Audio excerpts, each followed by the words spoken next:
Алматы-Ташкент, Алматы халықаралық бағытында жүре бастаған жүрдек пойыз бүгін елге оралды. Мамандар Қазақстан мен Өзбекстан президенттерінің келісімінің арқасында жүзеге асқан жоба екі елдің игілігіне жұмыс істейтініне сенімді. Біздің тілшіміз Ұлан Нарынбек те алғашқы жолаушылармен бірге Ташкентке барып қайтты.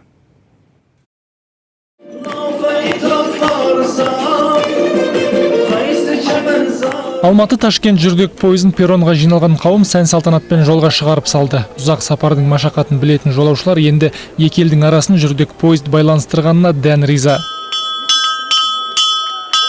Пойыз кең шанақты отандық тұлпар тальго вагондарынан жасақталған. Аптасына әзірге 2 күн қатынайтын болады.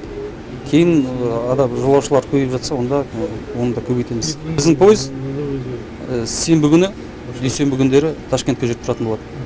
Ал сейсенбі, жексенбі күндері кері қарай шығады. Билет құны қолжетімді. Отыратын орындар 4200, купе 9300, ал люкс 13000 теңге тұрады. Бала шағасын алып туған еліне бара жатқан Наргиза Назарова поезд қауіпсіз дейді. Каникулға шығып, Өзбекстанға баратырмыз.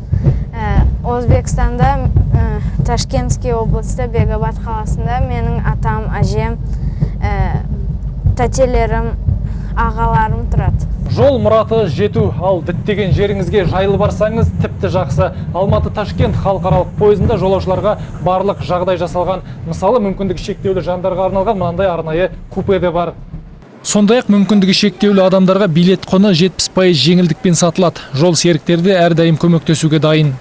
Жол серікті олар кез келген уақытта түймешені басып шақыра алады. Мүмкіндігі шектеулі адамдарға арналған душевой кабина бар.